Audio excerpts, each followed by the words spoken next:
Bien, buenas tardes para todos. Las personas que ya hayan manejado nuestra plataforma me pueden decir si me escuchan. Muy buenas tardes. Por el área de preguntas me dicen si me escuchan para dar inicio a nuestro seminario.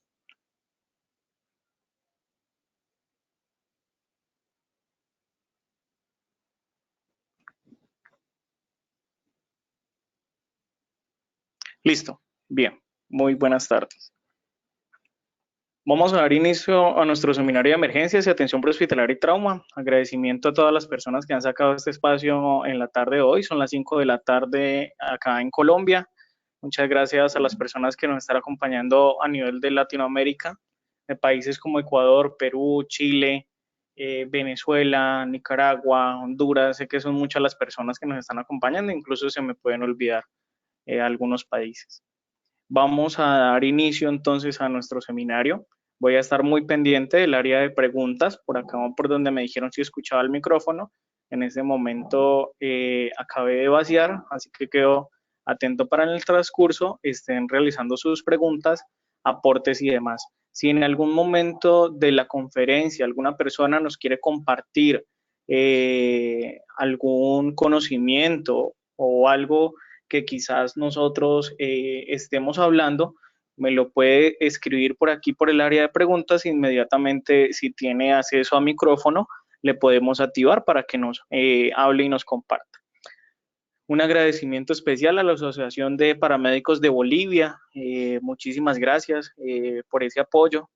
De parte del Centro de Capacitación en Desastre y Atención Prehospitalaria, CEPDA-PH Colombia, Educación Continua en Salud, también nuestras marcas aliadas que son TM Asesorías, donde trabajamos todo lo referente en seguridad y salud en el trabajo en Colombia, y Fundación Internacional de Emergencias Médicas de Cali, Colombia.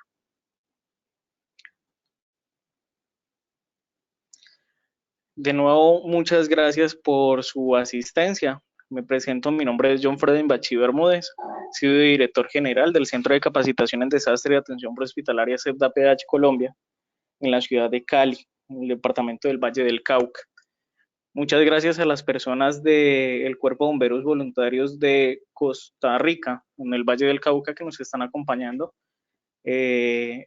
Muchas gracias por el interés que han tenido los bomberos, también a bomberos del Perú, que estoy viendo. Muchísimas gracias también y a todas las personas del Perú. Soy instructor del área de soporte vital básico, soporte vital avanzado y también soporte vital avanzado pediátrico en un nivel 8 por parte del American Stafetti Health Institute. Soy instructor en RCP, en emergencias médicas, en ACLS, en PALS, manejando programas también como Stop Bleed por medio de la First Sky Provider, con reconocimiento del Colegio Americano de Cirujanos y el Comité de Trauma. Soy proveedor de primeros auxilios psicológicos, proveedor de capacitación para manejo clínico de pacientes con infecciones respiratorias agudas y proveedor de manejo de pacientes de UCI con COVID-19 y también manejando todo lo que es prevención comunitaria ante infecciones de COVID-19. Me desempeño como paramédico en una zona franca del departamento del Valle del Cauca en Colombia, donde coordino el área de salud junto con bomberos. Somos los que presentamos el área, somos los que estamos en responsabilidad de todo lo concerniente a la seguridad. Inicialmente estábamos haciendo un sondeo donde la pregunta era si realmente nuestro equipo de emergencias, nuestro cuerpo de bomberos estaba preparado para la situación de emergencia del COVID que está sucediendo. Vemos que una gran cantidad de personas dijeron que sí, otras personas dijeron que no, y la idea es que hoy tengamos o aclaremos algunos conocimientos. Antes de iniciar, les voy a leer la nota aclaratoria. CEPDA-PH Colombia, Centro de Educación Continua y oponentes declaran no tener ningún conflicto de interés con marcas, entidades y demás que se puedan mencionar en la respectiva presentación. A su vez, el presente contenido tiene un carácter informativo y educativo todo lo que podamos presentar hoy, el día de mañana puede cambiar, ya que estamos enfrentando una situación de un virus que era desconocida hasta el 31 de diciembre del 2019. Por ello, CEPDA-PH Colombia, Centro de Educación Continua en Salud, los invita a mantenerse actualizados, pero siempre y cuando sean de fuentes oficiales.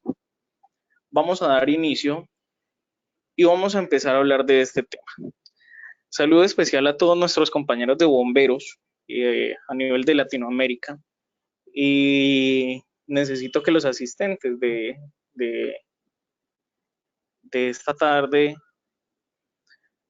empecemos a hacer aportes por el icono de preguntas y es si realmente nuestro cuerpo de bomberos está preparado para enfrentar cualquier tipo de emergencia. Estamos atendiendo las emergencias como antes lo hacíamos o tenemos en nuestra mente siempre que vamos a salir una emergencia que podemos encontrarnos en una situación de escena COVID. Es decir, vemos que estos bomberos están muy bien equipados, tienen su equipo de respiración, adicional pues tienen su traje, pero la pregunta para las personas, y quisiera que me colaboraran, es realmente cuando salen a una emergencia, ¿a qué están saliendo? ¿Salen a un accidente de tránsito? ¿Salen a un accidente con materiales peligrosos? ¿Salen a un incendio forestal? ¿Salen a un incendio estructural? ¿Salen a un rescate animal?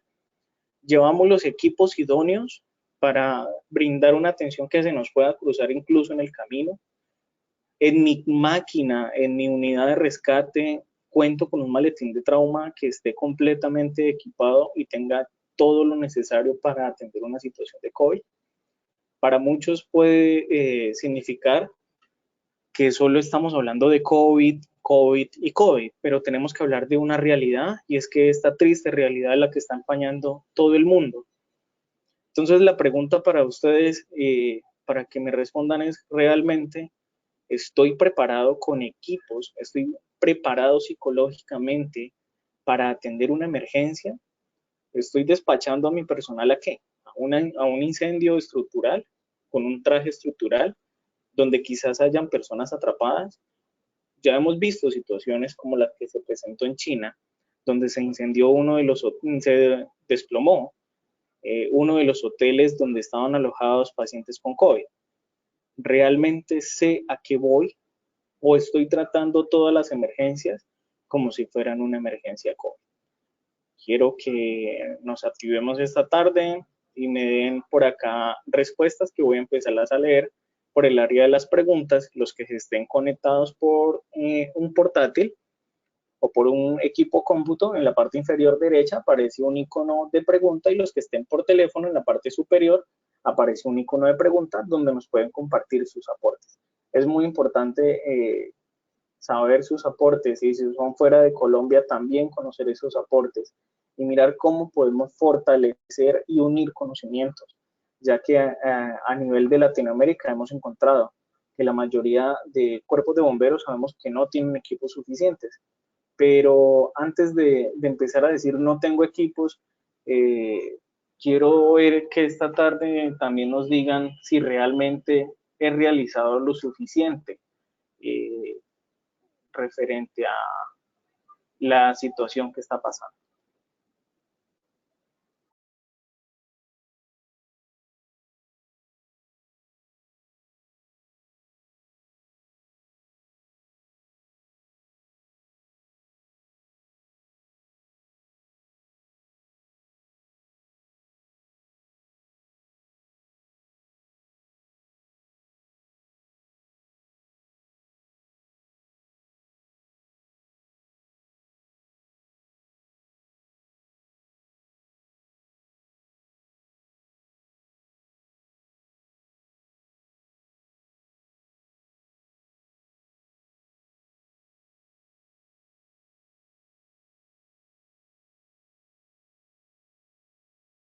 Bien, estoy pendiente de los aportes. Cuando no hay aportes en un seminario, quiere decir que todas las personas lo tienen claro. Entonces, voy a dar paso a las siguientes presentaciones que estamos o que hemos preparado para ustedes el día de hoy y al final resolveremos alguna de las preguntas. Cuando salimos a un accidente de tránsito, ¿qué escena puedo yo encontrar? Esta es una imagen clara de la situación que se vive en algunos accidentes de tránsito donde yo puedo llegar porque llamar a mi servicio de emergencias, a la línea del 119, 911, 112, 123, a la línea de su cuartel que tenga su equipo o su cuerpo de bomberos. Y la pregunta nace desde la persona que recepciona la llamada. ¿Qué información está recopilando el guardia, como lo decimos en Colombia, o qué la persona encargada del área de comunicaciones o telemática, qué información está recibiendo? ¿Qué preguntas está realizando?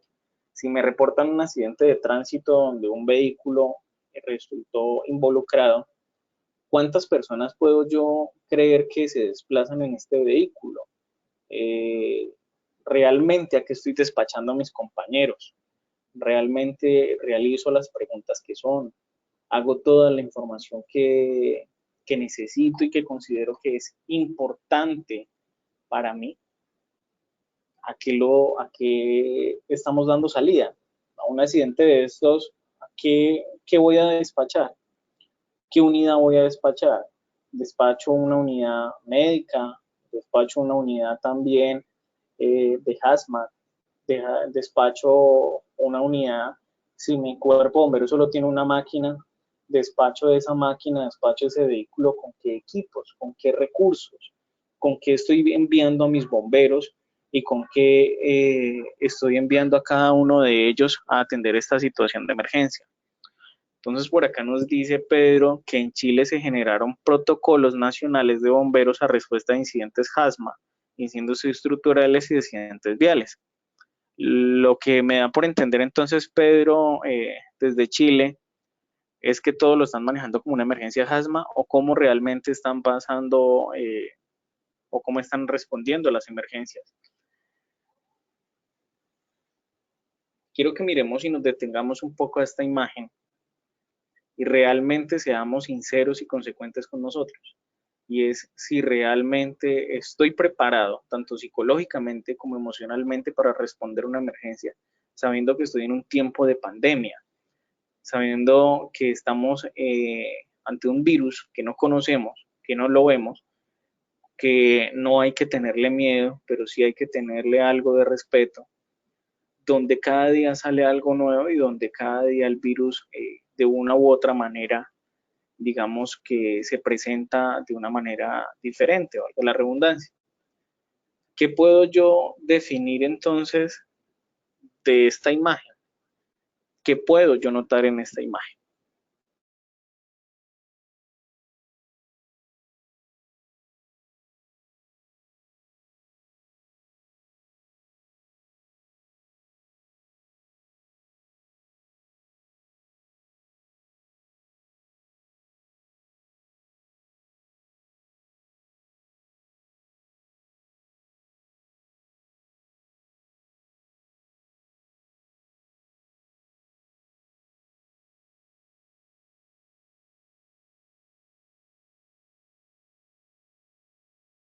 Llego a un accidente de tránsito y la primera escena que yo observo es una persona desesperada, una persona quizás que está afectada psicológicamente o emocionalmente. ¿Será que pudo haber perdido a la persona que quizás iba acompañándolo, como nos lo dice por acá Valentina Sandoval? Karen nos dice miedo, preocupación, pero ¿qué más podemos denotar? Necesito es que empecemos a hablar aquí ya de algo que quizás se nos está olvidando, que es el sistema de comando de incidentes. Todos los días voy a estar en el mismo confort o área de confort o área tranquila, pensando que no va a suceder nada, pensando de que como ayer no pasó nada en mi cuerpo de bomberos, hoy tampoco va a suceder nada. Realmente todos los días estoy retroalimentando con mis compañeros, haciéndome una pregunta de ¿qué nos puede esperar hoy? Sabemos que no, sabemos que cuando nos desplazamos a una emergencia, las emergencias pueden cambiar. Un incendio forestal se puede convertir en un incendio estructural. Un incendio estructural se puede convertir en un colapso se va a convertir en un rescate se puede convertir en miles de emergencias más. Estamos en una situación y estamos en un momento donde nosotros tenemos que realizar todos los días un proceso de compartir y de que nosotros estemos más que activados, estemos más que preparados para responder a la emergencia. Entonces es donde tenemos que hacer reuniones previas a la entrega de cada turno, hacernos preguntas. Ayer tuvimos una situación como la que se le estoy mostrando en esta imagen y la verdad eh, o la tienen muy clara o no han encontrado el icono para responder o la tienen demasiadamente clara para yo poder decir y denotar tantas cosas que estoy viendo en esta imagen. Es una imagen X bajada de internet, pudo haber sido real, pudo haber sido un comercial, pero esta imagen nos tiene que transmitir es si realmente estoy preparado y comparto mis conocimientos con los demás o somos individualistas. Yo estoy preparado, yo sé qué hacer, yo conozco, yo hago, yo realizo, pero a la hora de trabajar en equipo no es Pepito, no es Lolita individual, sino que somos un equipo completo. Entonces es donde yo me tengo que empezar a realizar cada una de esas preguntas. ¿Realmente preparamos un sistema de comando de incidentes? Las personas que estamos hablando de un sistema de comando de incidentes, conocemos toda la situación que se nos pueda presentar. ¿A qué estoy saliendo yo? ¿A un simple incendio forestal? ¿Estoy saliendo a un simple accidente de tránsito? ¿Estoy saliendo a un rescate? Es donde yo me tengo que empezar a hacer todas esas preguntas. Un incendio forestal o un incendio estructural donde quizás hayan personas, esas personas al interior de la vivienda, ¿será que tienen COVID? Es mi pregunta que yo me tengo que hacer. Entonces, más que prepararnos, más que leer, porque es muy buena leer, pero tenemos que mirar el nivel psicológico de nosotros. Nosotros no sabemos a qué vamos, nosotros no sabemos qué vamos a encontrar, pero ante todo tenemos que mirar mi nivel psicológico. Si realmente entre compañeros, siempre lo recalco en mis seminarios, se preguntan cómo están, qué te hace falta. Quizás no te haga falta algo material, quizás no te haga falta algún alimento en tu casa, pero quizás te hace falta un abrazo, quizás te hace falta que alguien te transmita tranquilidad. Entonces, desde mi punto de vista es, yo salgo todos los días a mi trabajo, al área industrial donde yo trabajo, y esta situación tuvimos, esta semana presentamos una situación eh, donde un paciente tranquilo, simplemente lo que dijo fue, me duele un poco el pecho, y el paciente resultó en una última instancia en paro, y el desenlace fue el fallecimiento. Nadie contaba con esa situación. Lo que nos dice por acá José Ignacio, sí, nosotros tenemos que sospechar de todo paciente, incluso hasta de nosotros mismos o de nuestros compañeros. Desde allí yo ya tengo que empezar a trabajar, que si yo me cuido y tengo quizás un buen protocolo montado para una respuesta, es a qué también voy a enfrentar a mis compañeros. Lo que nos dice Ayrton Fernando también tiene toda la razón en lo que nos está eh, diciendo. No sabemos cuál es el nivel psicológico. Eh, en Chile veo que están muy organizados referente a los protocolos de desinfección de posemergencia, lo cual me parece muy bien. Eh, pero lo que nos decía José Ignacio, yo siempre lo voy a compartir. Todo paciente es presuntivo o para mí tiene COVID hasta que no demuestre lo contrario. Realícense esta pregunta en esta tarde. ¿Qué he hecho yo por mi equipo? Hágansela ustedes. Realícensela también al comandante, al jefe de guardia, al jefe de turno. ¿Qué has hecho por nuestro equipo?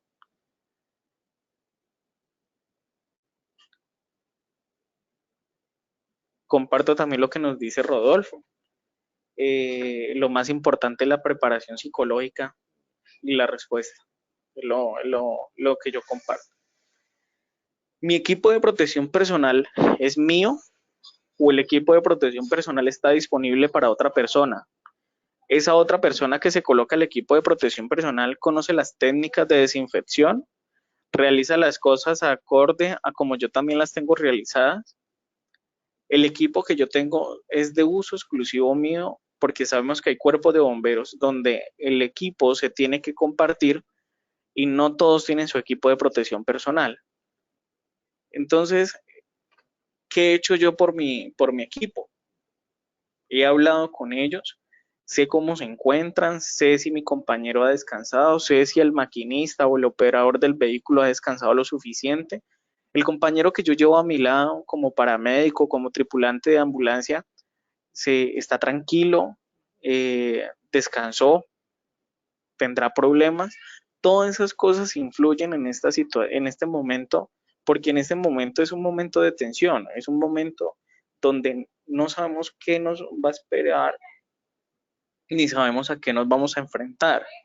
Entonces es donde psicológicamente es donde más tengo que empezar a trabajar. Muy bien que tengan equipos, muy bien que tengan todo, muy bien que estén realizando todas las últimas actualizaciones, muy bien que tengan protocolos, muy bien que tengan todo estructurado. Veo que hay muchas partes que quizás ya cuentan con equipos que incluso los gobiernos los han apoyado con muy buenos equipos, pero también me tengo que hacer una pregunta y es, ¿será que todos mis compañeros saben retirarse el equipo, saben desinfectar el equipo, saben realizar todo el proceso a la hora de retirarse el equipo? Les voy a volver a recalcar cuáles son los signos y síntomas y cómo se empieza a influir esto en la atención prehospitalaria y en la atención de cualquier emergencia a la que yo me vaya a desplazar.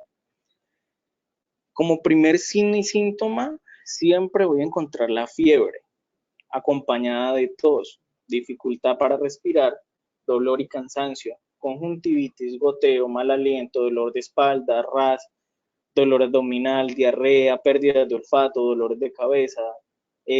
También voy a llegar a encontrar el signo de RAS, se puede también mezclar con una alteración a nivel de la piel, mirar si es un RAS erimatoso, si es una urticaria generalizada, si es una erupción variceliforme.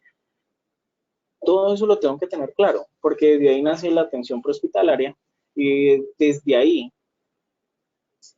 junto con estos factores de riesgo, es donde yo decido cómo va a ser la atención prehospitalaria. Entonces vamos a hablar un momentico de atención prehospitalaria. Y es realmente cuando yo llego a la escena donde me despacharon, sea casa,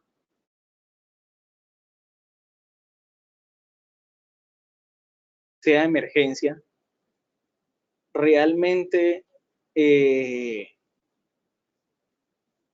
realizo todos estos puntos o tengo ya otro protocolo montado. Tengo que tener siempre presente la seguridad, la escena, la situación de lo que está sucediendo, siempre mantenernos alerta, siempre identificar los riesgos latentes y potenciales para mi personal, lógicamente para mí también. Lo que tengo que hacer es inmediatamente identificarme como paramédico o personal sanitario, presentarse a los familiares, al paciente, a todos los que estén en la escena, brindarles tranquilidad porque ya se nos va a convertir también si vamos a llegar a una atención domiciliaria, a una atención en casa, donde nos hicieron un llamado de una persona que presenta tos, fiebre, pero antes de eso la persona cayó por las escaleras. Pues sabemos que la tos y la fiebre no tienen ninguna relación con el trauma que yo me voy a encontrar, pero es donde yo tengo que hablar con la familia y hacer todo el proceso de una buena anamnesis, todo el proceso de una buena investigación, llamémoslo así, para saber a qué me voy a exponer y a qué voy a exponer también a mis compañeros. Utiliza un tono de voz moderado y tranquilo. Es importante generar un ambiente de tranquilidad ante la situación. Es que el paciente se tiró desde un quinto piso y está en trauma. Voy a seguir recalcando lo mismo.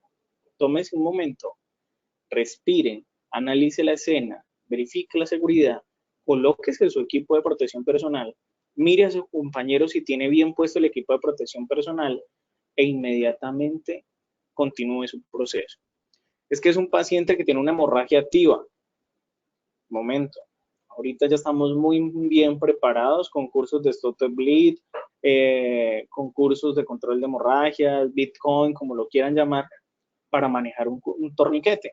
¿Podemos hacer un control de hemorragia? Sí, pero lo primero que voy a realizar es mi equipo de protección personal, mi tranquilidad, la tranquilidad de mi compañero, que los dos tengamos el equipo bien puesto y vamos a atenderlo. Ah, pero es que a quien vamos a atender es a Lucho, al vecino. Yo a él lo conozco. Sí, un momento. Usted lo conoce hace mucho tiempo, pero recuerde y tenga en su mente que tenemos una situación de pandemia. Entonces, antes de tocarlo a él, mi equipo de protección personal, el equipo de protección personal para mi compañero, y ahí sí procedamos.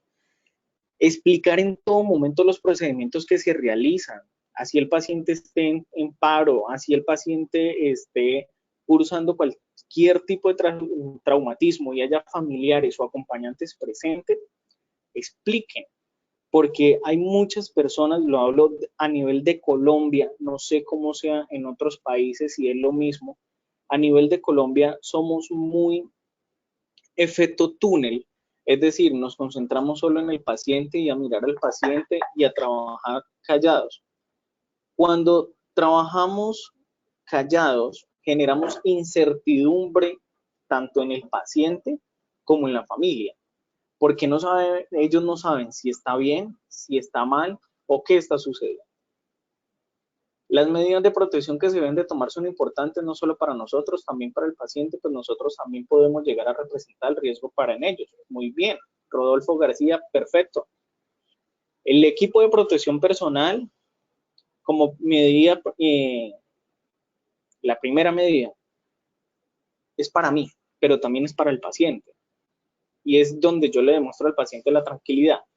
Pero es también donde yo tengo, y me recalco, es la atención en la casa. Pidieron en un servicio de atención prehospitalaria, de emergencia, o una atención en médica en casa, como lo llaman en su país, y va a entrar el bombero o va a entrar el paramédico, pero va a entrar con el traje completo, va a entrar con máscara, va a entrar con una camilla, la cual tiene una cápsula. ¿Qué impacto voy a generar también a nivel de la comunidad? ¿Cómo voy a manejar esa situación? Es momento en que hagamos un alto y realmente dejemos de estar tratando las emergencias como si fuera, eh, o más bien como si no estuviera pasando nada. No es meternos miedo, no es causar miedo, pero si tiene miedo también esté tranquilo. El miedo no es una falencia. El sentir miedo es algo que también nos pueda llegar en algún momento a sentir esa tranquilidad que necesitamos.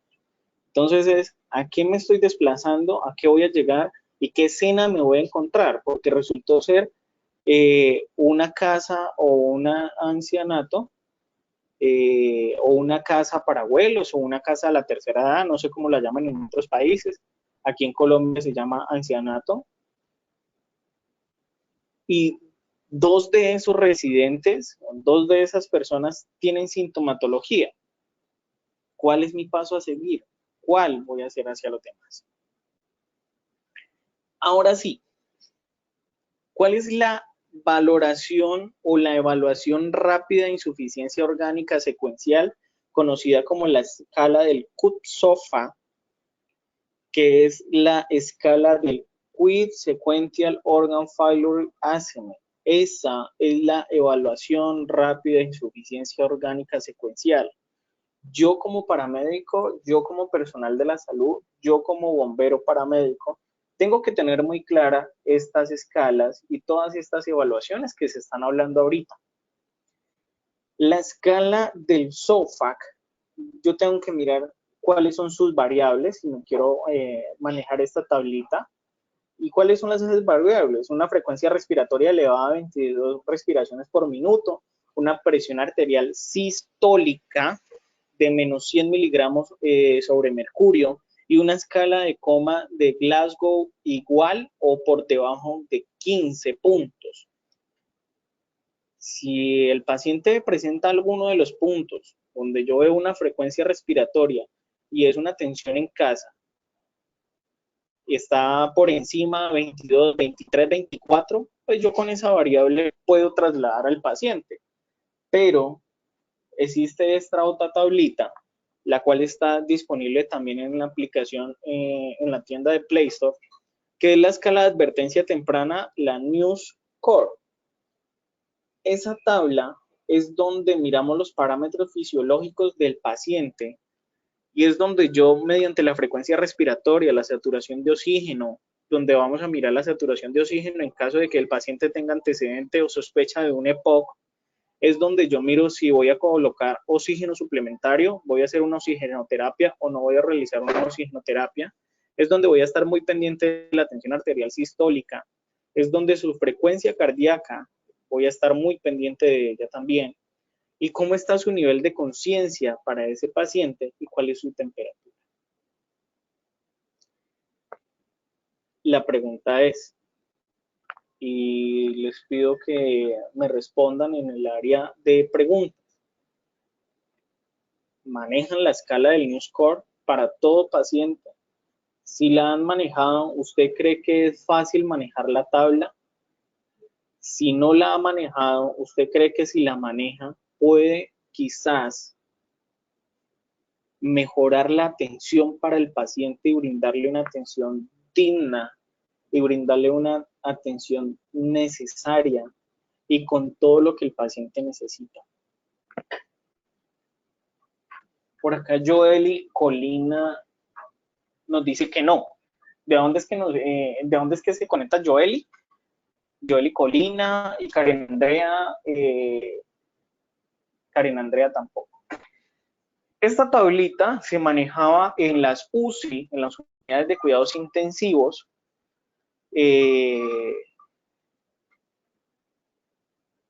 Perfecto, Joeli. Muchísimas gracias. Desde Costa Rica.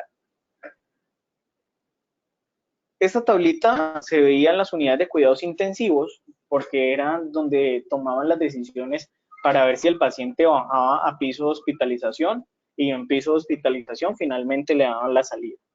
Esta escala del News Score para el personal prehospitalario se ha vuelto muy importante. Ustedes le pueden tomar una fotico, un screen, un pantallazo, miran a su paciente que tengan en ese momento, un momentico conectado al monitor, eso sí, todos los signos vitales, y miren los parámetros fisiológicos. ¿Realmente traslado al paciente o no lo traslado? Porque hay muchos casos donde todos los pacientes no necesitan traslado. El hecho de que yo vaya en mi ambulancia a atender a alguien no quiere decir que siempre voy a tener que trasladar a alguien. Ahora la pregunta es, ¿estoy trasladando a los pacientes o estoy transportando a los pacientes? Porque si voy a trasladar a un paciente, tiene que tener todos los protocolos claros el paramédico y el operador del vehículo de emergencia. Y si voy a transportar a un paciente, quiere decir que no tengo las cosas claras y que sencillamente lo estoy recogiendo en la casa y lo voy a llevar. En Chile utilizan la escala de ADVI o Glasgow. Sí, también la escala de Glasgow es muy importante, también para hacer un buen manejo. Pero, José Ignacio, no sé si tienes la oportunidad de manejar la tabla del News Score, a mí me sirve porque me da tranquilidad a mí, porque muchos pacientes quizás pueden tener un Glasgow de 13 hacia abajo o de 14 hacia abajo, pero si yo me voy a la tabla del News Score, yo puedo empezar a sentir la tranquilidad de que el paciente tiene un Glasgow de 14, pero quizás su manejo prehospitalario va a ser diferente. ¿Por qué? Porque ya cuando empezamos a ver aquí y es donde empezamos a hablar de triage. ¿Es bajo qué triage? Entonces hablemos de víctimas masivas.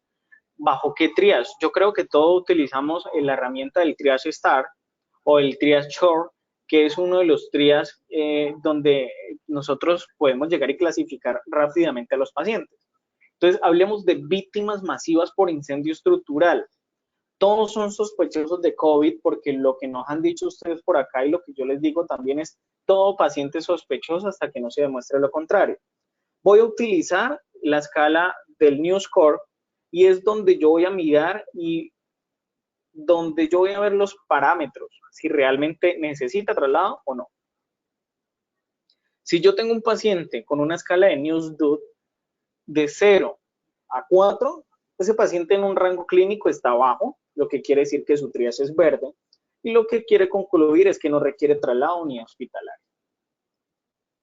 Ahora, si yo tengo un paciente que está a 3 en cualquier parámetro, siendo bajo medio, lo que quiere decir que el paciente se le puede realizar una respuesta por médico o equipo capacitado para atender pacientes con deterioro agudo con equipo de protección personal y una unidad de soporte vital básico.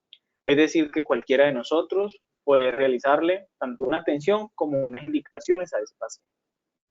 Si tenemos un paciente de 5 o 6 o 7 o más, es donde ya catalogamos ese paciente entre medio y alto riesgo y es donde el equipo de respuesta rápida tiene que estar capacitado para el manejo crítico, incluyendo el manejo de la vía aérea con equipo de protección personal y unidad de soporte vital básico.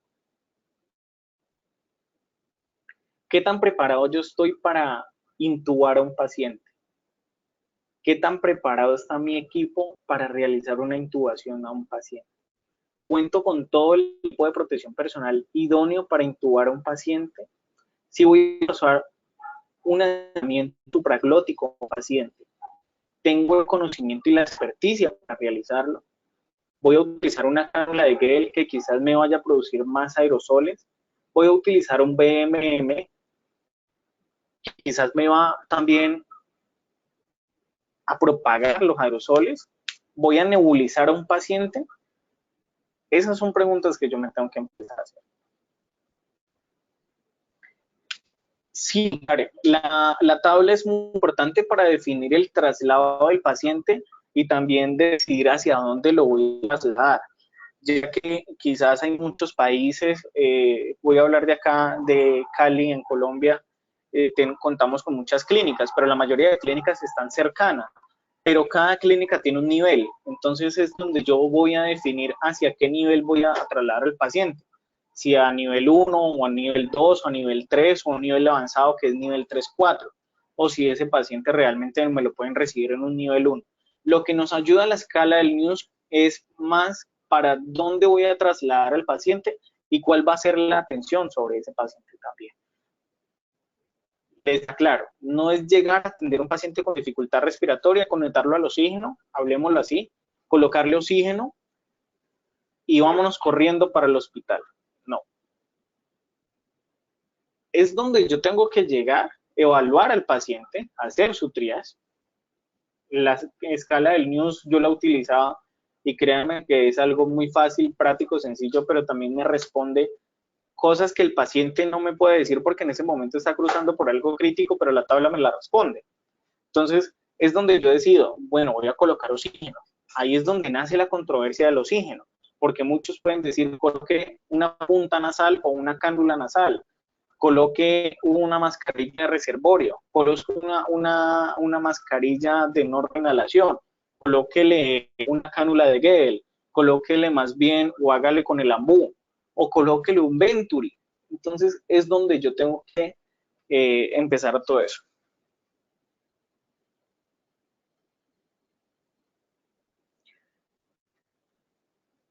Bien, José Ignacio, muchas gracias por esa respuesta. Acá en Chile, Bomberos como equipo de respuesta no está autorizado para intubar a un paciente, ya que ese es trabajo del SAMU, que es el servicio de ambulancias. Solo se puede hacer un manejo básico de la vía aérea que genera muchos aerosoles, completamente de acuerdo. Ahora hagamos la pregunta donde no hay SAMU. Yo conozco muy bien el SAMU de Chile y tengo la oportunidad de compartir con muchas personas de Chile y sé que el SAMU está muy bien preparado en Chile, pero a nivel de Cali o a nivel de Bogotá, Karen, Andrea Rodríguez, estoy preparado para realizar una intubación porque aquí en Colombia solo contamos con ambulancias básicas y ambulancias medicalizadas, pero las ambulancias medicalizadas o siempre son de hospitales, clínicas privadas o quizás son muy poquitas, perdón, las públicas y es más bien muy difícil encontrar una ambulancia medicalizada aquí en Colombia. Entonces, ¿será que yo estoy preparado para intubar a un paciente? ¿Tengo el criterio como paramédico para intubarlo? Tengo la experticia para intubar a un paciente. Lo hablo desde el punto de Colombia, porque José Ignacio, no sé si conozcas cómo es Colombia del tema de ambulancias, es ambulancias básicas y ambulancias medicalizadas. Las que son medicalizadas, pues lógicamente tienen más equipos, medicamentos y lógicamente va acompañada por un médico. Las básicas no cuentan con equipo, algunas cuentan con un desfibrilador, algunas, digo algunas, porque en Colombia todavía no está obligatorio el tema del desfibrilador, eh, pero así lo estamos manejando en Colombia. Exacto, siempre que vamos a realizar un procedimiento de intubación, vamos a necesitar la autorización o la verificación de un médico, pero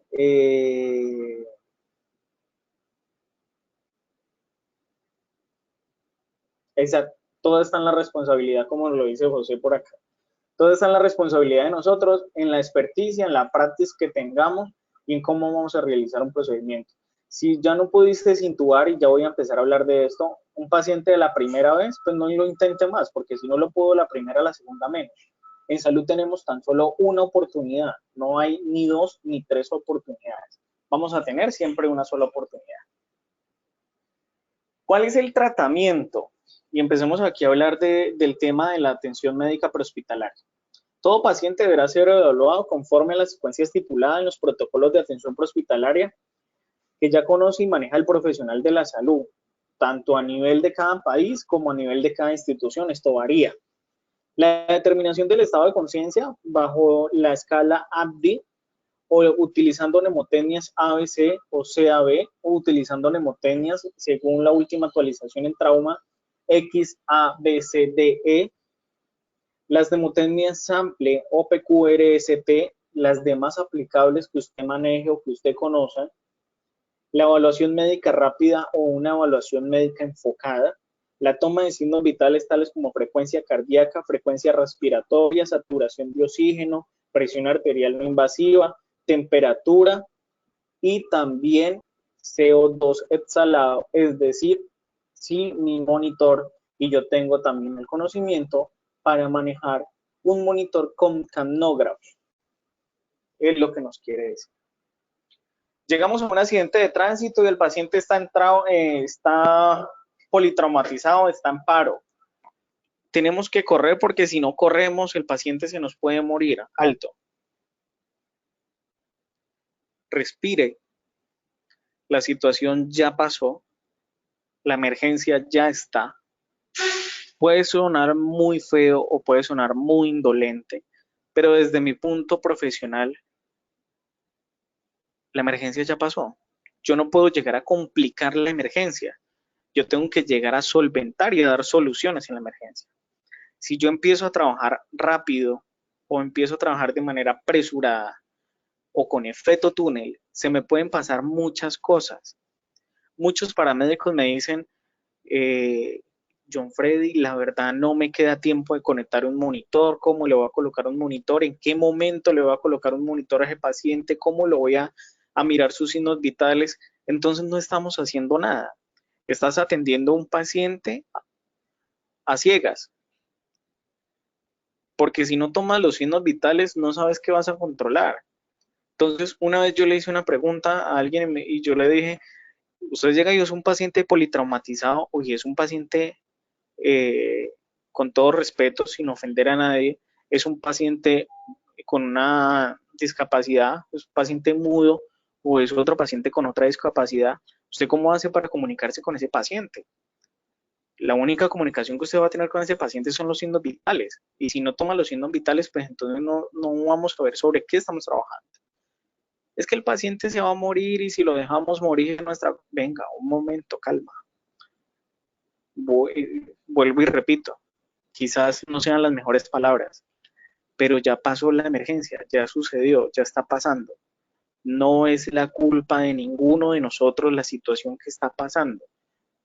No sintamos esa culpabilidad sobre nosotros si no hacemos las cosas rápido, si hacemos las cosas pausadas, si hacemos las cosas bien, con un grado emocional de tranquilidad, también donde yo dé esperanza de esa emoción de tranquilidad ante la familia, todo va a salir bien. Pero si llegamos a una situación donde tengamos que salir corriendo, donde todo lo hagamos corriendo, donde nos vayamos en una ambulancia o en un vehículo de emergencia a 80, a 60, a 120 kilómetros por hora, no es el que más corra, es el paciente que mejor se atienda. Yo necesito estabilizar al paciente aquí, en el sitio donde yo lo encontré, no en una ambulancia donde todo me va a ser más imposible por el movimiento. Yo necesito reanimarlo aquí. Y ahí sí, empezar su traslado hacia un centro asistencial. Entonces son todas esas cosas que yo tengo que empezar a organizar en mi equipo de emergencia. ¿Cuáles son esas mnemotecnias como SAMPLE o el UPQRS? Se las regalo aquí, quizás algunos la hayan olvidado, pero con esto fue que iniciamos en la atención hospitalaria, con esto fue que nos entrenaron y con esto fue que nos capacitaron a nosotros. Con estas dos mnemotecnias nosotros podemos sacar muchísima información de un paciente, se la podemos hacer a la familia, preguntarle a la familia, es donde yo le puedo decir qué signos, qué síntomas, si es alérgico, si toma medicamentos, si hay alguna patología previa. Ah, sí, es un paciente que le realizaron una prueba de COVID, hasta el momento no hay respuesta de su prueba, es catalogado como presuntivo, es donde yo le digo cuál fue su última alimentación, cuáles son los eventos que llevaron al paciente a la lesión o a la enfermedad, es un accidente de tránsito, es un intento de suicidio, es un paciente con COVID que intentó suicidarse. Ahí sí me quedo callado y ahí sí me quedo sin palabras. Es un paciente con COVID positivo que intentó suicidarse. ¿Qué tan preparado está mi equipo para eso? ¿Cómo va a reaccionar el profesional cuando ya tenga el primer contacto con el paciente y se entere de que el paciente que está atendiendo es positivo para COVID-19 y que intentó quitarse la vida? ¿Cuál va a ser el apoyo emocional de ese profesional para con su familia y para con el paciente? Y también cómo va a ser su punto emocional a nivel laboral, a nivel del entorno. Entonces es donde yo tengo que empezar a analizar todas las situaciones que se me puedan llegar a presentar.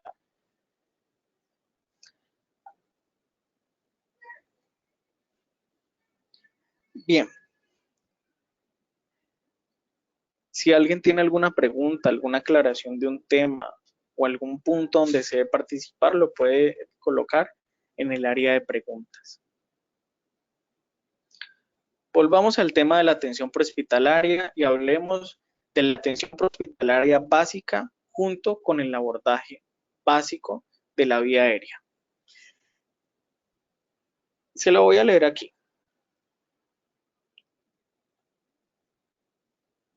La apertura de la vía aérea deberá ser mediante métodos manuales y mecánicos dependiendo de las condiciones del paciente.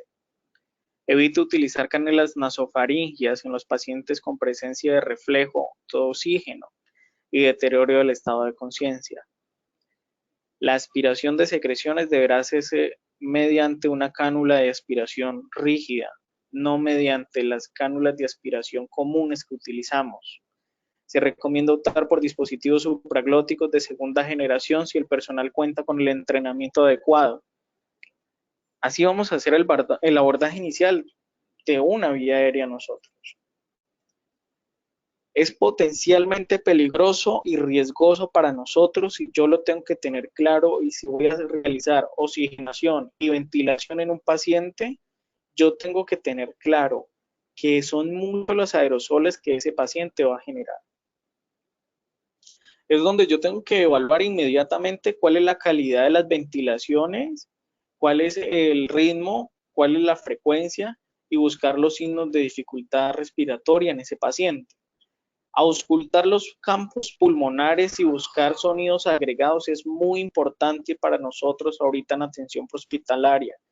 Es que no tengo tiempo para hacerlo, tenemos tiempo. Sepamos utilizar el tiempo. No es llegar y salir corriendo con el paciente, es llegar y brindar una atención. Es disminuir todas esas situaciones adversas que se pueden presentar a la hora de una emergencia. Los pacientes que inician con datos de dificultad respiratoria, desaturación e hipoxemia deben recibir oxígeno suplementario hasta alcanzar una saturación. ¿Cuál es la meta de saturación en un paciente? Que esté por encima de 94%. Aunque yo también la tengo tipificada, que si un paciente me está saturando 92% hacia arriba, está bien. Un paciente de 91%, preste la atención. Un paciente de 90%, preste la atención. Un paciente con saturación de 89%, preste la atención. Un paciente con 88% de saturación, inicie proceso de oxigenación y ventilación en ese paciente. ¿Con qué lo voy a iniciar? Tenemos cánulas puntas nasales. Esas cánulas me soportan 4 litros por minuto y me voy a concentrar no en los litros, me voy a concentrar más en la saturación del paciente. Coloqué la cánula, la coloqué a 3 litros y el paciente con 3 litros está sostenido en una saturación de 93 a 94. Quiere decir que está bien. Ok, vale, perfecto. El paciente, en vez de subir, ese pico empezó a bajar. El paciente está entrando en una dificultad respiratoria. ¿Qué utilizo? Y ahí sí quiero que me respondan. ¿Qué utilizarían ustedes? Cánulas de Guedel, ambú. Voy a utilizar un ambú sobre un paciente con una dificultad respiratoria que me está saturando 87%. ¿Qué dispositivo van a utilizar sobre ese paciente? Una máscara de no reinhalación, una mascarilla con reservorio, un ambú, una cánula de Guedel, un aditamiento supraglótico. ¿Qué voy a utilizar?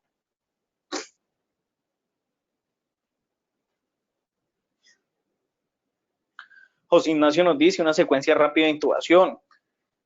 Ambú en respiraciones entre menos 10 y sobre 30. Máscara con reservorio y sobre él una mascarilla quirúrgica. Muy bien. Bien, la tenemos clara. Si yo voy a pasar a una secuencia rápida de intubación. Muy bien, perfecto lo que nos está diciendo por acá. Si voy a hacer una secuencia rápida de intubación, tengo que tener la práctica. Desde ahí parte todo. Si voy a utilizar una mascarilla con reservorio y sobre él también una mascarilla quirúrgica, también sería lo más importante. Sería lo más idóneo. ¿Cómo se manejaría? Colocamos su mascarilla, es decir, vamos a colocar la mascarilla, sea una mascarilla sobre el paciente, una mascarilla con reservorio son las más seguras. Cuidado con el Venturi. El Venturi me genera muchos aerosoles, demasiados aerosoles. Yo no recomiendo el Venturi. Ahorita en los cursos que estamos realizando de soporte vital básico, no recomiendo Venturi. No está recomendable el Venturi. La cánula nasal, cuando coloco la cánula nasal, puedo colocar una mascarilla quirúrgica sobre el paciente.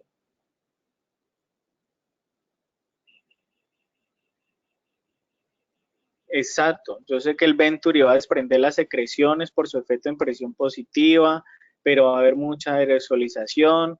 Es que el paciente lo lleva en cápsula. ¿Realmente le estoy dando el uso efectivo a una cápsula?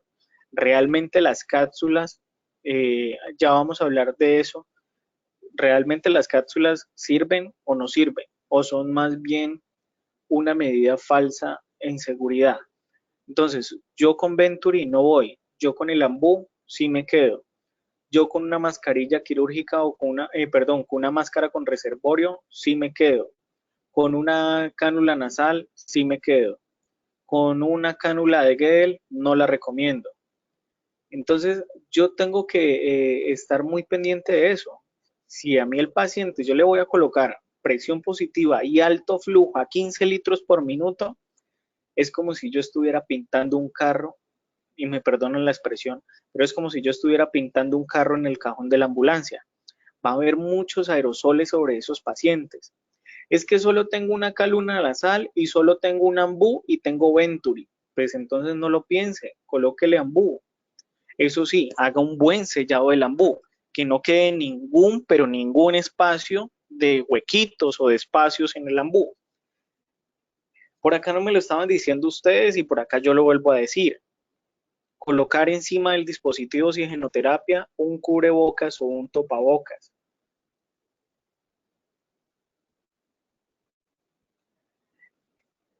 Bien, perfecto.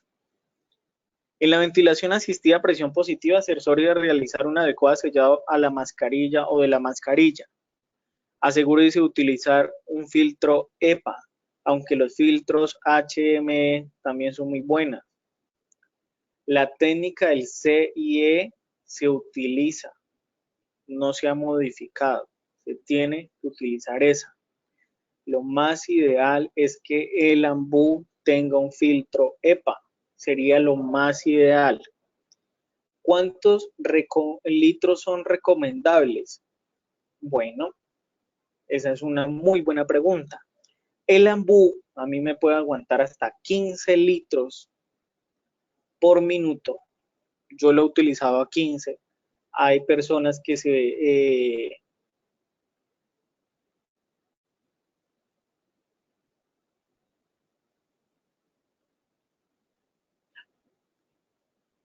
¿Me la puedes enviar mejor la pregunta, Kevin? Porque es que cuando me la envían así, acá el sistema me la muestra enredada. Entonces no me sale muy bien. Quizá usted la redacta también, pero no me sale muy bien. Me salió todo montado, o sea, me salió toda la pregunta como no es. Entonces, la técnica para asegurar la mascarilla es que no me quede ningún espacio. ¿Sí? Yo puedo utilizar 15 litros por minuto en un ambú, pero si ya estoy hablando pues sobre un paciente que está completamente deteriorado. Si no, yo puedo utilizar también sobre el paciente 12 litros, 13 litros. Yo les aclaro y yo en el equipo donde nosotros estamos lo hemos designado de la siguiente manera. No es meterle litros al paciente, es más estar pendiente de la saturación. Si un paciente con 10 litros se sostiene en un marco de saturación que no pasa ni los 96 y no baja de 92, el paciente va bien. ¿Sí? Tiene que estar.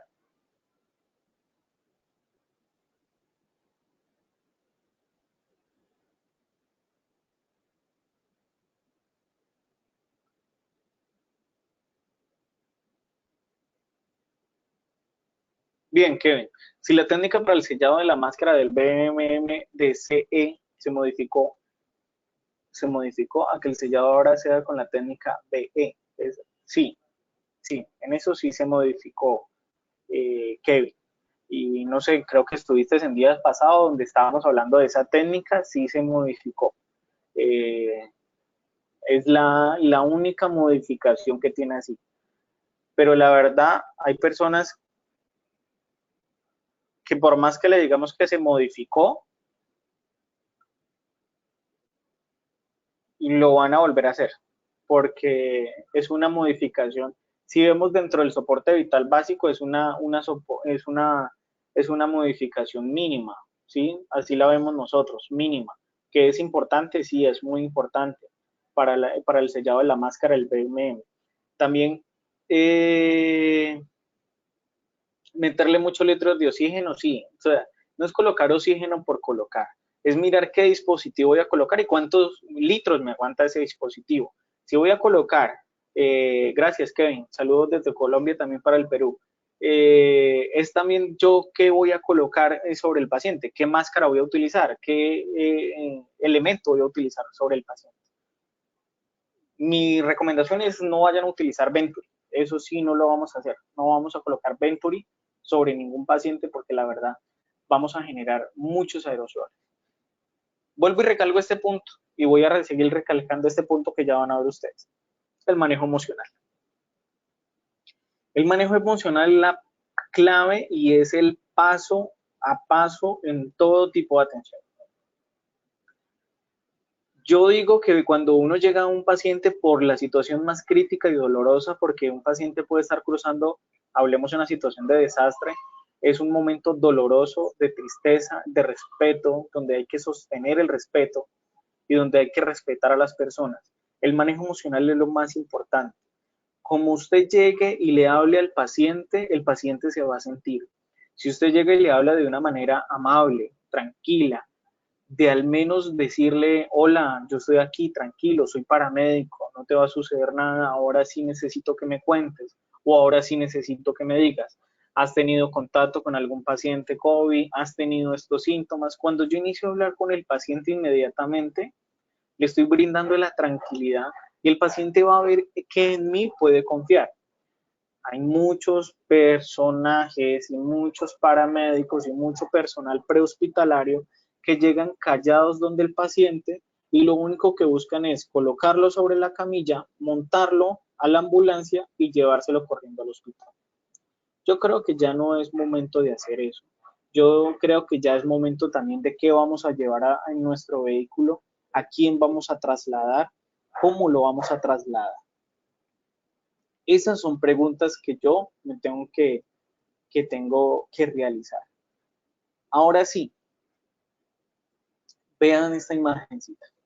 Yo creo que esta imagen ustedes la han visto mucho en internet y es el tema de la generación de aerosoles en realizando maniobras de RCP, incluso durante intubación. Me han hecho la pregunta, ¿a un paciente que voy a reanimar le coloco tapabocas? Completamente sí. Si usted le coloca tapabocas, va a inhibir de pronto la generación de aerosoles y va a disminuir el porcentaje. No en un 100%, pero sí en un gran porcentaje, sí va a disminuir. Si el paciente le estoy realizando RCP con máscara de oxígeno, también va a disminuir los aerosoles. Si voy a hacer un proceso de intubación, cuidado, mucho cuidado, porque si va a intubar a un paciente, pues tenemos que tener claro que la generación de aerosoles va a ser muchísima más grande y mucho más riesgosa para todo el equipo por completo. Entonces, ¿qué es lo que me va a sostener a un paciente en un paro? Me preguntaba. ¿Qué es lo que le va a sostener a un paciente en paro? Yo creo que todos hemos visto esta cadena de supervivencia.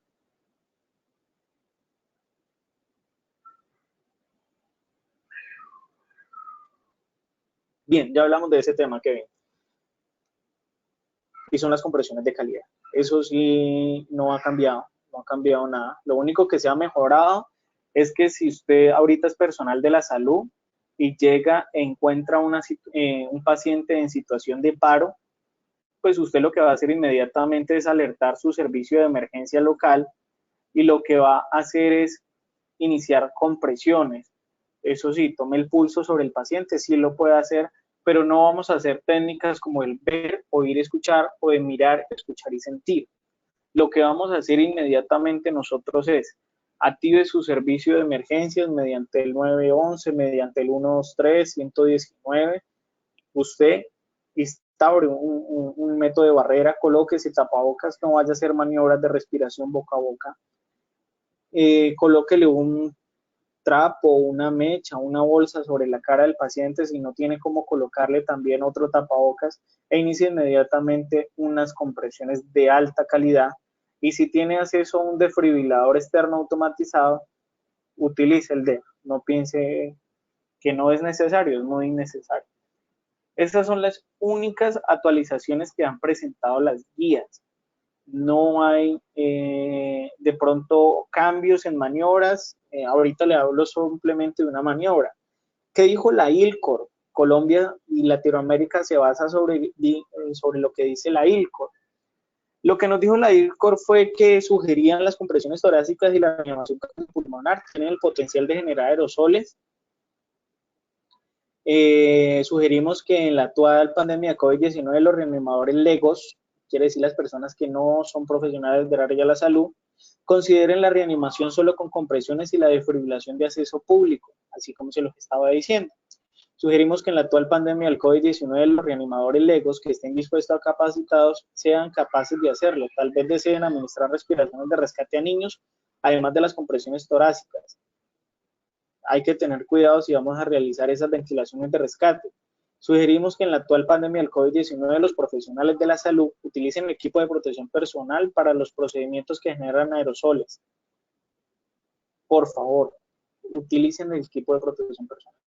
Yo sé que es sofocante, sé que da calor, sé que uno se queda sin respiración, pero créanme que es lo mejor que uno puede hacer, tanto para conmigo, para mis compañeros, como también para mi familia que me está esperando en casa. ¿Cuál sería entonces la guía de RCP en pacientes con una enfermedad similar al COVID-19? Los pacientes que presenten una enfermedad al COVID-19 o que corran el riesgo de sufrir un deterioro agudo o un paro cardíaco tienen que ser identificados a tiempo. ¿Cómo lo identificamos? Podemos utilizar tablas del NewScore, que es el uso de sistema o es el sistema de rastreo más importante y donde podemos identificar de manera precoz si ese paciente puede ser apropiado o puede llegar a sufrir un paro cardiorrespiratorio o no, si yo realizo una buena técnica de aplicación de la tabla del NewScore. ¿Qué nos dice también? Que si vamos a iniciar la reanimación sobre el paciente, solo realicemos compresiones y vamos a monitorizar el ritmo del paro cardíaco del paciente lo antes posible. Si tengo acceso a un desfibrilador, pues vamos a utilizar ese desfibrilador. Evitamos a toda costa la ventilación boca a boca y el uso de mascarilla de bolsillo.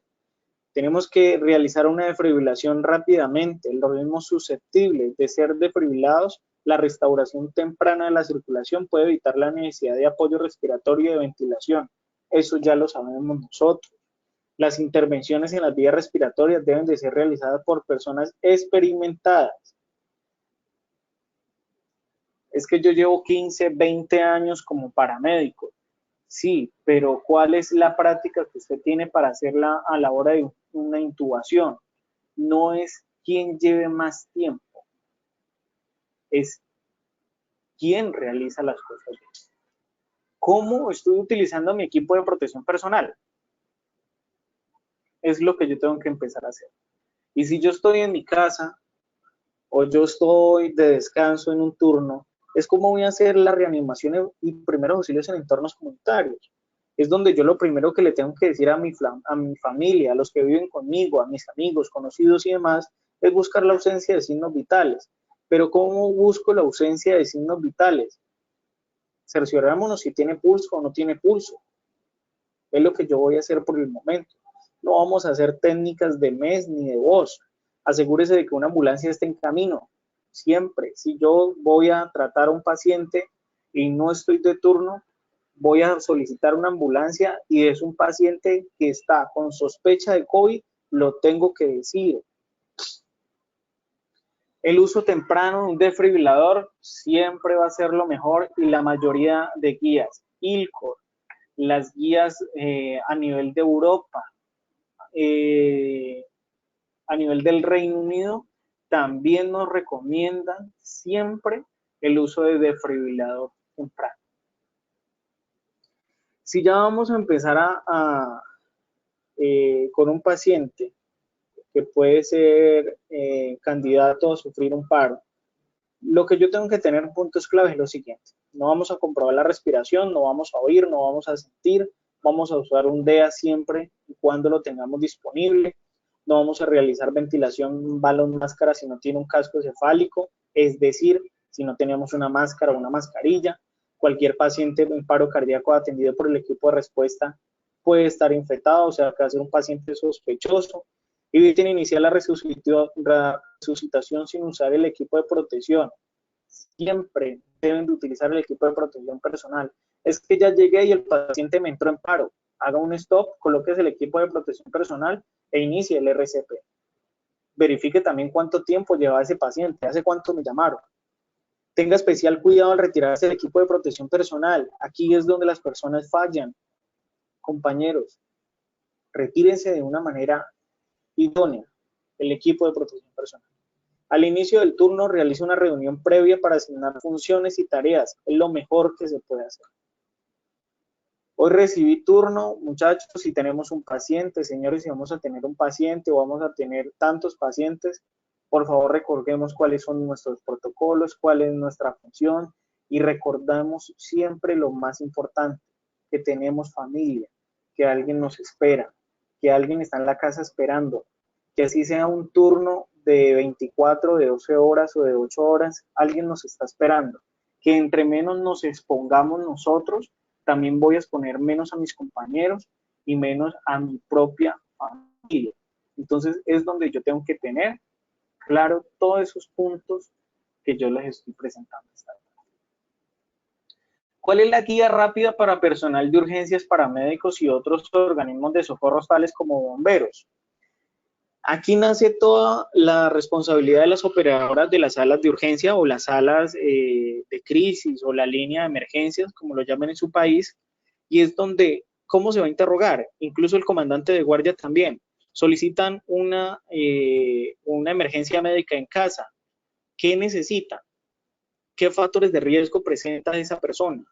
¿Cuántos años tiene? Dentro de los factores de riesgo, esa persona es mayor de 60 años, esa persona sufre de POC, esa persona sufre de otra situación, es donde yo tengo que empezar a hacerme todas estas preguntas cuando yo estoy realizando las llamadas por mi 911 o 119. Si el sistema de emergencias me confirma o informa que el paciente es sospechoso para un COVID, los médicos o los paramédicos de urgencia deben de seguir las precauciones estándares, incluido el uso de protección personal para los ojos, usar el equipo de protección apropiado antes de entrar en la sala o antes de entrar a la casa. Esto incluye protección de mascarilla, N95 o FFP3, la protección para los ojos, es decir, gafas, caretas desechables o que cubre completamente la frente y los lados de la cara. Guantes desechables, ¿cuántos pares de guantes? 3, mínimo 3 pares de guantes. Si yo me quiero colocar 4 pares de guantes, mejor. Entre más nos cuidamos, muchísimo mejor, no hay ningún problema. Y ahí sí vamos a atender nuestro paciente. ¿Cómo vamos a realizar la limpieza y la desinfección de mi ambulancia una vez trasladada al paciente? Si yo voy a trasladar un paciente cuyas maniobras de reanimación las voy a hacer dentro de la ambulancia, lo más recomendable es que sea a puerta completamente cerrada. Las cápsulas no son efectivas hasta el momento, son más un tema de falsa sensación de seguridad. Tenemos que ser muy claros, y es que si voy a colocar un paciente sobre una cápsula, yo tengo que mirar si esa cápsula tiene liberación positiva. ¿Cómo se utiliza la cápsula? ¿Por dónde va a ingresar todos los ductos respiratorios a ese paciente? El paciente sufre de claustrofobia, al paciente le puede causar temor o le puede causar miedo estar dentro de la cápsula. El paciente va consciente, está consciente de lo que tiene. ¿Cuál es la comunicación con el paciente? Recordemos que las cápsulas fueron muy innovadoras y se empezaron a hablar en el tiempo del ébola. El virus que estamos tratando ahorita no es volátil. El virus que estamos tratando ahorita no es aeróbico. Eso tengo que tenerlo muy claro. El virus que estamos tratando ahorita es algo muy diferente a un ébola. Hay personas que confían en cápsulas. Es respetable la opinión y la decisión de cada persona. Yo no confío en una cápsula. Todos estamos pensando en todo paciente cápsula, todo paciente cápsula, todo paciente cápsula. Pero nadie está pensando realmente en qué tan beneficiosa es la cápsula para el paciente. Realmente, esas cápsulas que están haciendo empíricamente, ya lo iba a decir Karen Andrea, esas cápsulas que están realizando, hablemos de aquí de Colombia, con plástico, colocamos unas cápsulas con plástico selladas completamente. A la hora de hacer una ventilación positiva sobre un paciente, esa cápsula va a aguantar, se va a reventar, le va a dar claustrofobia, va a sudar, se va a empañar, el paciente yo creo que se va a humedecer, el paciente yo creo que se va a incomodar, el paciente va a sufrir ya de claustrofobia. Ahí se va a empezar a agudizar el paciente. Más bien, coloquemos todos nuestros equipos, insumos y demás cosas que tengamos en nuestro habitáculo de la ambulancia y sellémoslas completamente con material plástico. Es decir, todo lo puedo envolver en material plástico. Incluso el asiento donde yo me siento lo puedo colocar con material plástico, le puedo colocar bolsas, le puedo colocar, hay muchos más implementos o elementos para digamos, envolver el asiento completamente, que las cobijas. Ahora, si a la camilla le quiero colocar de pronto plástico en todas las partes donde yo la voy a coger o donde el paciente va a tener contacto, es mejor, lo puede realizar y es mucho mejor, porque a la hora de una desinfección, yo puedo realizar una desinfección completa. Es decir, si le quiero echar agua a todo, le echo agua a todo porque está cubierto por un plástico. No pensemos tanto en cápsulas, pensemos más bien en qué técnicas voy a hacer durante el traslado en ese paciente. ¿De qué me sirve tener una cápsula si la cápsula que tengo es una cápsula de no liberación a la hora de yo estar un oxígeno a alto flujo, de colocar oxígeno a alto flujo, y donde el paciente me va a empezar a sufrir también claustrofobia? Entonces es donde yo tengo que empezar a hacer eso. Hay una técnica que es la técnica de los 3 baldes, que es la técnica de limpieza más utilizada por el personal de atención prehospitalaria. Y lo que necesito para la limpieza de los 3 baldes es algo muy sencillo.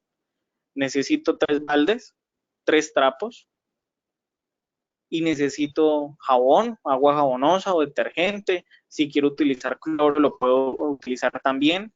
Eso sí, la solución tiene que ser una solución clorada preparada en el momento, que no lleve mucho tiempo, y realizo la técnica que se llama la técnica de limpieza de los 3 baldes, que consiste en lavar y tallar con agua jabonosa y detergente, o sea que a todo le puedo rociar agua, a todo le puedo rociar jabón porque está cubierto por un plástico, enjuagado y secado, puedo hacer desinfección con solución colorada y simplemente necesito 3 baldes, 3 trapos, la solución detergente preparada en el momento, la solución de cloro preparada en el momento y una escobilla para inodoros y ya limpié mi unidad. Ahí sí mi unidad queda desinfectada.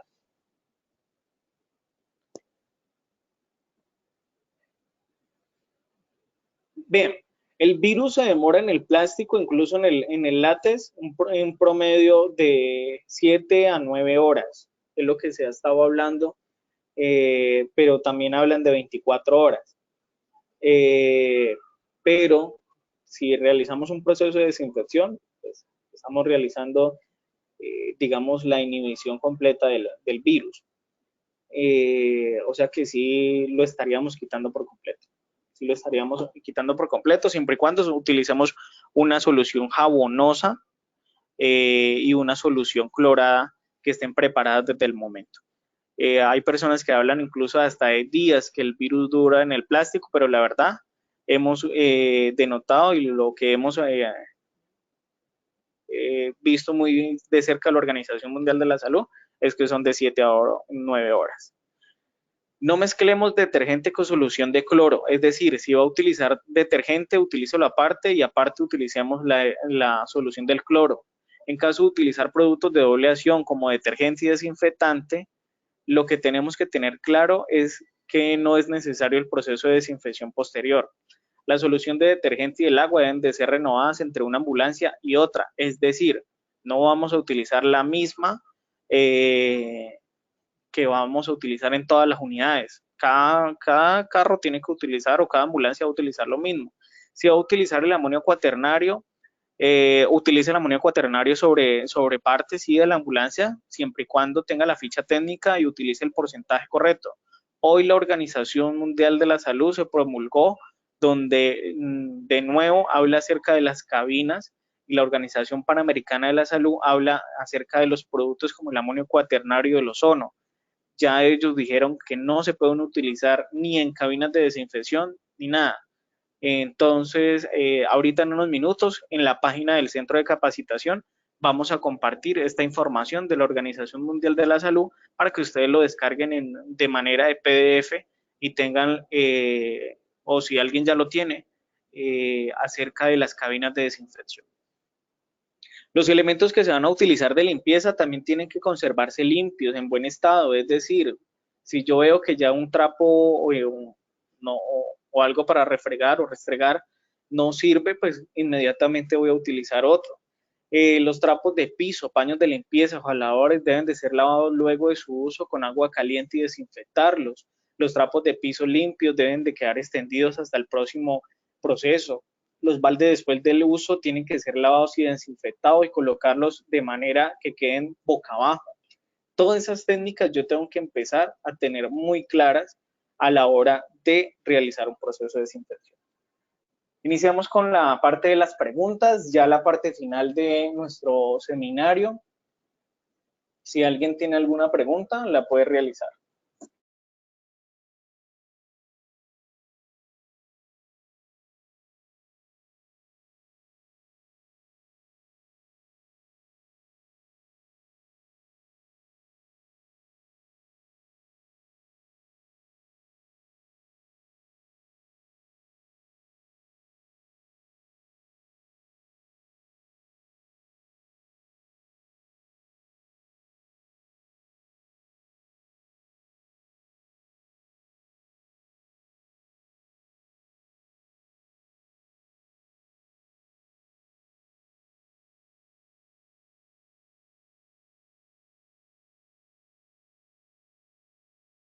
Bien, perfecto. Estoy pendiente de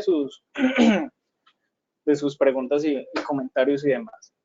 Muchas gracias a las personas que nos han acompañado desde Venezuela, de Chile, del Perú, de Costa Rica, de Colombia, de la ciudad de Bogotá, del departamento de Cundinamarca. Finalizo con esta imagen que siempre hemos compartido en todos nuestros seminarios. Y es los que nos han acompañado, ¿en qué zona están? Todos iniciamos en la zona de miedo y la idea es que salgamos ya de la zona del miedo donde estamos. Ya no reenviemos más mensajes, yo creo que ya está bien el tema de reenviar tanta información errónea.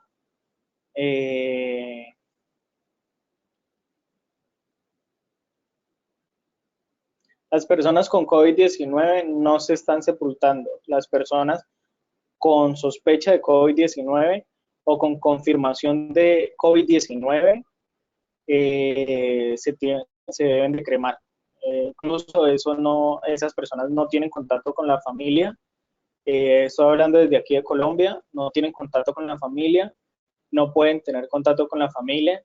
Una vez la persona fallece, esa persona es entregada a la morgue se le entrega a la funeraria realiza el proceso de cremación, no hay procesos investigativos e invasivos sobre una persona que haya fallecido con algún antecedente de una infección respiratoria aguda o con un antecedente respiratorio, sea positivo o sea negativo, el cadáver no va a tener contacto con la familia y la persona no va a ser sepultada, sino que va a ser cremada. Y ya lo que se le entrega a la familia son las cenizas. Los invito entonces a que pasemos a la zona de crecimiento, nos quedemos en la zona de crecimiento, siempre coloquen los servicios a todas las personas a quien lo necesita, salgamos de esa zona de miedo y la zona de confort, preparémonos, lo mejor que podemos hacer es prepararnos entre todos, estar cuidándonos del uno al otro cuidar a la familia, cuidar a los hijos, cuidar a los abuelos. Gracias a la gente de República Dominicana también que nos han acompañado esta tarde. Somos el Centro de Capacitación en Desastre y Atención Prehospitalaria en la ciudad de Cali, en Colombia. Estas son nuestras redes sociales en Twitter como @ccpdaph, en Facebook como CEPDAPH Cali y en Instagram como centro-alpiso CEPDAPH Cali, donde los invitamos a que nos den me gusta en la página de Facebook, en nuestra fanpage, y estemos actualizados. Esta semana ya concluimos, esta semana son nuestros últimos seminarios y nuestras últimas charlas que estamos realizando por parte de nuestro centro de capacitación. Ya hemos tenido lleno, digámoslo, lleno total en nuestros seminarios, cursos y charlas que hemos estado realizando, pero ya esta semana daremos por concluido las capacitaciones que estamos brindando. Vamos a tener nuevos programas, vamos a lanzar, Dios mediante, después del 15 de mayo, a lanzar diplomados desde nuestro campus virtual y plataforma virtual, donde los invitamos a que estén pendientes en nuestro Facebook, en nuestro Instagram, donde vamos a compartir esa información. Vamos a tener, por último, un curso que va a ser gratuito, abierto a las personas, donde los invitamos, se va a realizar en los días próximos. Vamos a tener un aforo de asistentes bastante alto, entonces quedan cordialmente invitados a nuestro último curso, ya para despedir los seminarios y ya para darle finalidad a los seminarios. Y va a ser el curso de psicología en emergencias y va a ser la capacitación sobre atención de víctimas con agentes químicos, donde quedan cordialmente invitados para que estén pendientes de nuestro Facebook, nuestro Instagram. Van a estar ahí, entonces los invitamos a que nos acompañen, a cada uno de ustedes, bomberos, paramédicos, policías, personas del aseo, personas, a cada uno de ustedes, a médicos, a personas que nos apoyan, de parte de CEPDAPH Colombia, Centro de Educación Continua. Gracias por cuidarnos y gracias por haber sacado el espacio para con nosotros. También, ya para finalizar, los invito a que estén pendientes ahorita en una hora, es decir, a las 7:30 de la noche, hora colombiana. Una hora después, 1 hora 20 minutos, estén pendientes de sus correos electrónicos que inscribieron para que les llegue sus certificados en formato PDF. Quiero aclarar, y como las personas se realicen la inscripción, como ustedes inscribieron y como ustedes se inscribieron en la plataforma del webinar, así salen sus certificados porque quedan de manera automática. Si hay en algo que nosotros podamos colaborarle, vuelvo y les muestro, nos lo pueden hacer saber mediante nuestro correo electrónico, nuestro Facebook o nuestro Instagram, para que por favor estén pendientes entonces de las constancias que se están entregando. Todas nuestras capacitaciones hasta el momento han sido de manera gratuita, no tienen ningún costo. Al contrario, muchísimas gracias por sacar el espacio en esta tarde. El día de mañana vamos a tener más seminarios. Ya todos nuestros seminarios, como anteriormente se los dije, tienen un aforo ya completo, pero muchas gracias. Esta semana ya estaremos dando por terminado. Entonces también los invito a que no se desconecten de la plataforma para validar la asistencia de cada uno de ustedes. Las personas que se desconecten antes de que yo corte la emisión, no les va a llegar la constancia. Entonces, corto la transmisión y esperan aproximadamente 5 segundos, sale una encuesta, ustedes le dan responder a esa encuesta e inmediatamente en 1 hora 20 minutos les va a estar llegando su constancia de participación a cada uno de los correos electrónicos. Muchísimas gracias, los invito a que nos sigan entonces en nuestra página de Facebook como CEPDAPH Cali. Este es nuestro WhatsApp, donde lo atenderemos en las horas del día, indicativo de Colombia, y este es nuestro correo electrónico también. Entonces, para que nos cuenten si necesitan algo, si también quieren que les compartamos información y demás, los invitamos entonces para que estén pendientes. Muchísimas gracias.